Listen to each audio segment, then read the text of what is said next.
छोटी सी डोरी गी दी मोपांसा। बाजार का दिन होने के कारण गौदवेल से शहर की ओर जाने वाली सारी सड़कों पर हलचल थी। किसान अपनी पत्नियों के साथ उमड़ पड़े थे।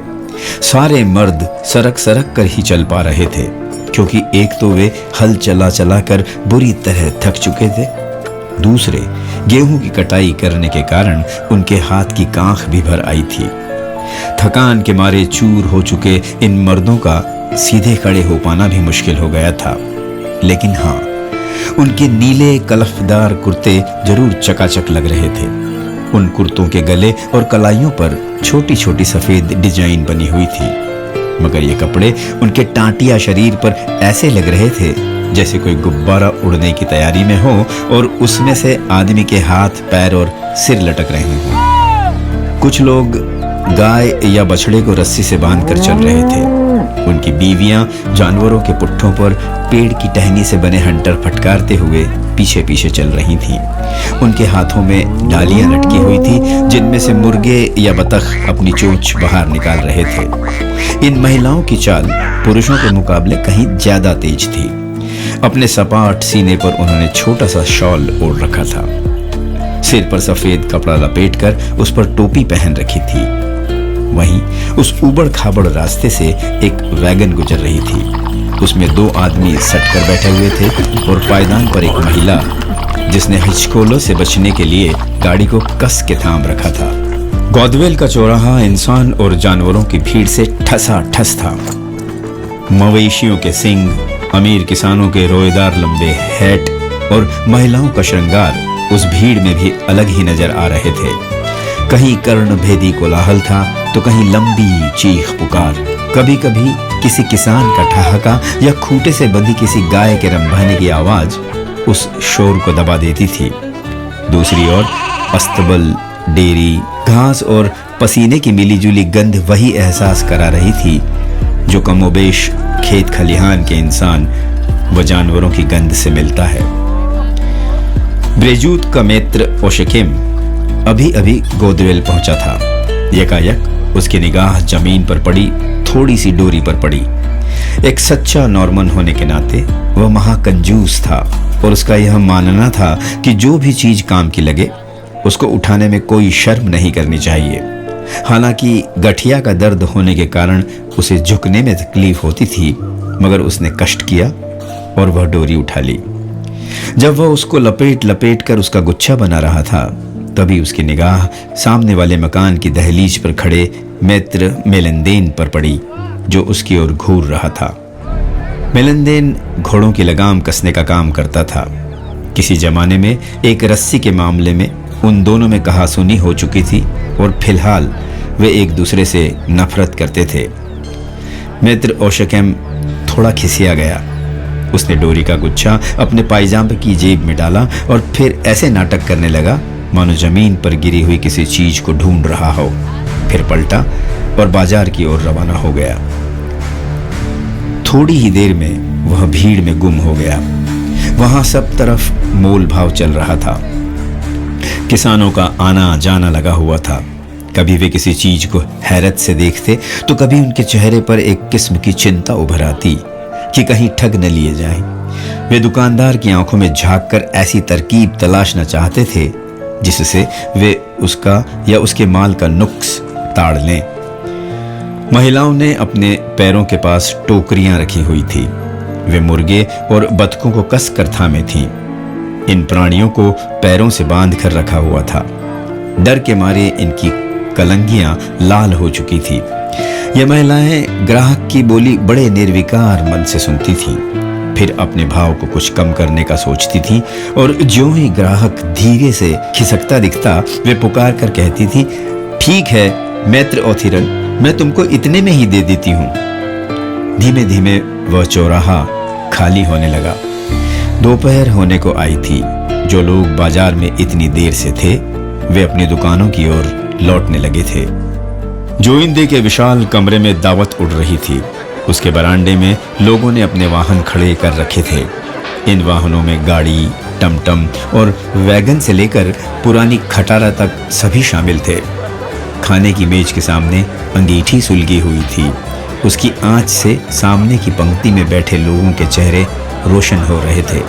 चिकन, मटन और सिके हुए मांस की महक से लोग खुश हो रहे थे और रह रह कर उनके मुंह में पानी आ रहा था। किसानों का पूरा अभिजात्य वर्ग उस दावत में जुटा हुआ था। मैत्रेय जोइंदे शराब की दुकान का मालिक और घोड़ों का सौदागर था। दूसरे शब्दों में कहें तो वह एक धूर्त अमीर था। खाने की थाली पर थाली परोसी जा रही थी और उतनी ही गति से खाली भी हो रही थी। ग्लास उंडेले जा रहे थे। हर आदमी अपने प्रेम प्रसंग, अपनी खरीद फरोख्त के किस्से उगल रहा था। फसल पर बहस मुबाहिसे हो रहे थे। मौसम हरियाली के लिए तो बिल्कुल अनुकूल था, लेकिन गेहूं के लिए भारी पड़ रहा था। यकायक उस घर के आहते में एक ढिंडोरची के नगाड़े की आवाज सुनाई दी। कुछ एक लोगों को छोड़ मुनादी सुनने के लिए सभी लोग दरवाजे के पास आकर खड़े हो गए। कुछ खिड़की में से झांकने लगे। उनके मुंह अभी भी झूठे थे और हाथों में नैपकिन मौजूद थे। जब लोगों का शोर थमा तो ढिंडोरची ने ऐलान किया, सुनो सुनो सुनो, गॉदवेल के लोगों को खास तौर पर और बाजार में मौजूद सभी लोगों को आम तौर पर यह सूचित किया जाता है कि आज सुबह 9 से 10 के दरमियान बेंजवेल की सड़क पर चमड़े की एक काली पॉकेट बुक गुम हो गई है। इसमें 500 फ्रैंक रखे हुए थे और कुछ धंधे के कागजात थे। जिस किसी को भी वह मिले, मेहरबानी करके मेयर के दफ्तर में या मैनुअल के मैत्र फॉर्चून ओब्रेक के पास जमा कर दें। लाने वाले को 20 फ्रैंक का इनाम दिया जाएगा। इसके बाद वह ढिंडोरची चला गया। थोड़ी ही दूर पर एक बार फिर उसकी डुगडुगी सुनाई दी। फिर इस घटना के बारे में चर्चा करने का सिलसिला शुरू हुआ।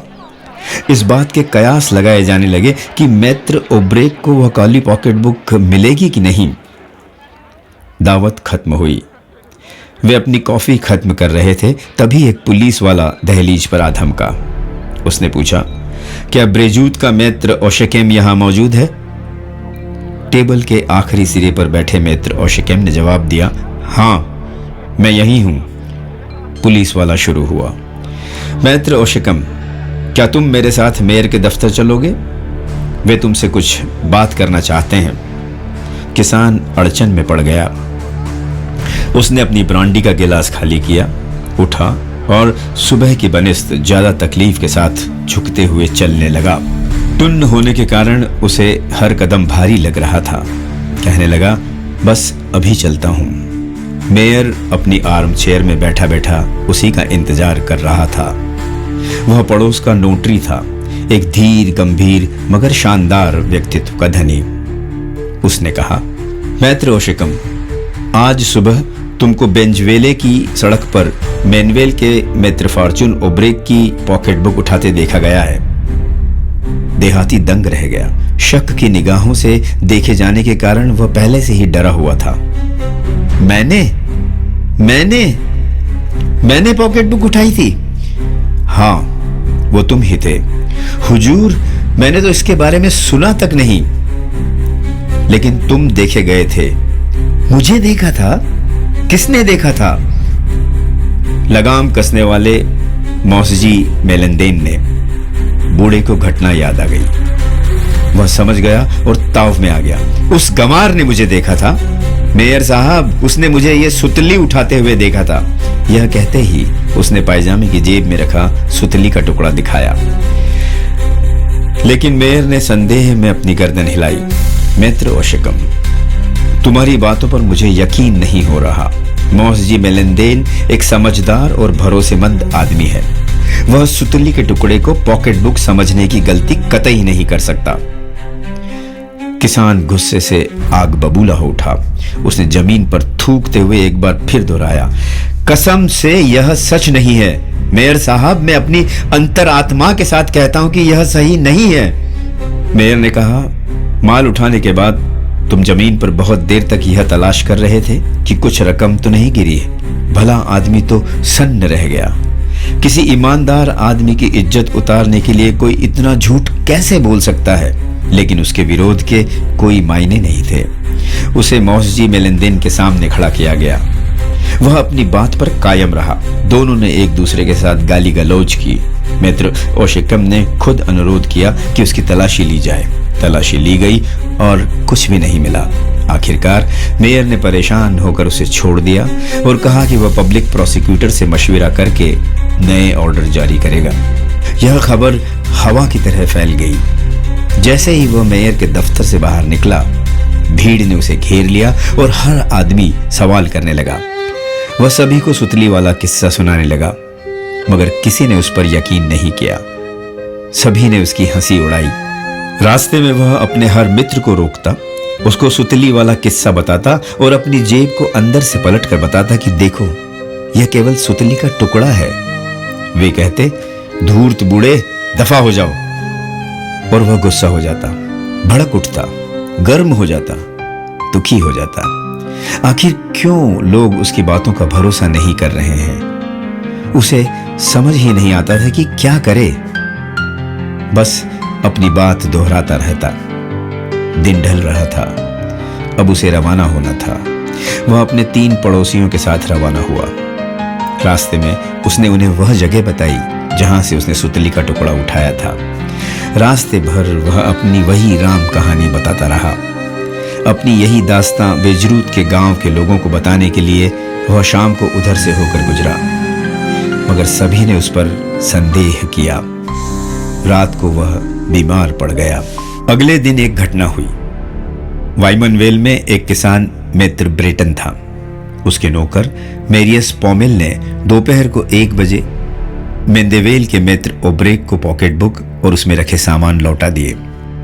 इस आदमी ने दावा किया कि यह पॉकेट बुक उसे रास्ते में पड़ी मिली थी, लेकिन चूंकि वह पढ़ना नहीं जानता था, इसलिए वह उसे घर ले आया और अपने मालिक को दे दी। पड़ोसियों के जरिए यह खबर मित्र ओशेकम तक पहुंची। वह तुरंत सर्किट तक गया और अपनी कहानी दोहराने लगा। एक ऐसी कहानी जिसका अंत सुखद था। वह खुशी से फूला नहीं समा रहा था। मुझे दुख इस बात का नहीं है कि वह झूठ था। शर्मनाक तो है एक झूठे इल्जाम के बहाने सारी दुनिया को अंधेरे में रखना। वह दिन भर अपने इस अनुभव का ढोल पीटता रहा। वह हाईवे से गुजरने वाले हर आदमी से, कलाली से निकलने वाले हर एक दारू कुट्टे से, रविवार की प्रार्थना करके चर्च से लौट रहे तमाम भक्तों से, सभी से अपनी राम कहानी कह रहा था। इस वास्ते उसने अजनबियों को भी रोका। अब वह शांत था, लेकिन कुछ तो था जो उसे बेचैन किए था। ऐसा लग रहा था लोग उसे गंभीरता से नहीं ले रहे थे। वे सहमत हो ऐसा भी नहीं जान पड़ता था। उसे लगता था कि पीठ पीछे लोग उसकी खिल्ली उड़ा रहे हैं। अगले सप्ताह मंगलवार को जब वह गॉदवेल के बाजार गया तो उसे इस मुद्दे पर लोगों से बात करने की तीव्र इच्छा महसूस हुई। जब वह मेलेंदेन के घर के सामने से गुजर रहा था तो देखा वह हंस रहा है। क्यों? उसने क्रेकटॉट के एक किसान को पकड़ा, लेकिन उसने भी उसकी बात बीच में ही काटते हुए दन्न से उसके पेट में एक मुक्का जड़ दिया और कहा, अबे धूर्त। फिर उसने मुंह फेर लिया। मित्र ओशेकम उलझन में पड़ गया कि आखिर उसे धूर्त क्यों कहा जा रहा है। जब वह जुइंदे की कलाली पर बैठा था तभी उसने फिर अपना पुराण चालू किया। तभी मौविले का एक घोड़े का सौदागर उससे कहने लगा, आओ आओ दगाबाज, यह बड़ी पुरानी चाल है। मुझे तुम्हारी सुतली के टुकड़े के बारे में सब पता है। ओशेकम हकलाने लगा, लेकिन पॉकेट बुक तो मिल चुकी है।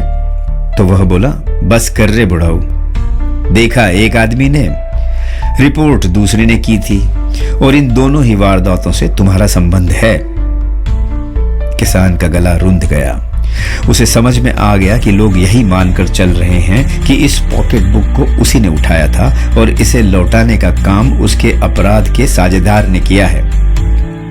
उसने विरोध करने की कोशिश की, मगर सारी टेबल पर हंसी की लहर उमड़ पड़ी थी। वह अपना खाना भी पूरा न कर सका और तानों के बीच खाना छोड़ आया। जब वह घर लौटा तो गुस्से और शर्म से लाल था। मन में उलझन थी और शरीर मारे गुस्से के कांप रहा था। नॉर्मन होने के नाते स्वाभाविक रूप से एक चालाक और शेखी बगारने वाला यह आदमी आज अपनी उदासी को जज्ब नहीं कर पा रहा था। उसकी चालाकी से जमाना वाकिफ था, लेकिन आज खुद को निर्दोष साबित करने के लिए उसकी मासूमियत ही उलझन पैदा कर रही थी। वह संदेह के अन्याय का मारा हुआ था। उसने फिर से उस घटना को दोहराना शुरू किया। अब वह हर बार अपनी कहानी को थोड़ा और विस्तार देने लगा। नई ऊर्जा, नए कारण, नए विरोध और नई धूमधाम के साथ जब भी वह अकेला होता, इसी उधेड़बुन में रहता कि सुतली के टुकड़े की इस कहानी को कैसे लंबा किया जाए। उसे यह खुशफहमी थी कि उसके किस्से में कई पेच हैं और ऐसे किस्सों की रचना एक कुशाग्र बुद्धि वाला व्यक्ति ही कर सकता है। अरे यह सब तो झूठी सफाई है, पीठ पीछे लोग कहते रहते। अब उसे लगने लगा कि दिल चीर कर अपनी बात कहने के बावजूद उसकी सारी कोशिशें नाकाम रही हैं। वह सभी की निगाहों में गिर चुका है। अब लोग उसका मजा लेने के लिए उसे घेर घेर कर सुतली वाला किस्सा सुनकर अपना मनोरंजन उसी प्रकार करते रहते हैं जैसे किसी फौजी से उसकी बहादुरी के कारनामे सुन सुनकर। उसे इस बात का भीतर तक सदमा पहुंचा और वह कमजोर होने लगा। दिसंबर खत्म होते होते उसने बिस्तर पकड़ लिया था। जनवरी में उसकी मौत हुई। मौत की दहलीज पर सन्निपात के दौरान भी अपने बेकसूर होने की उसकी कोशिश जारी थी। वह यही दोहराता रहा, सुतली का टुकड़ा, सुतली का टुकड़ा, ये देखिए मेयर साहब, सुतली का टुकड़ा।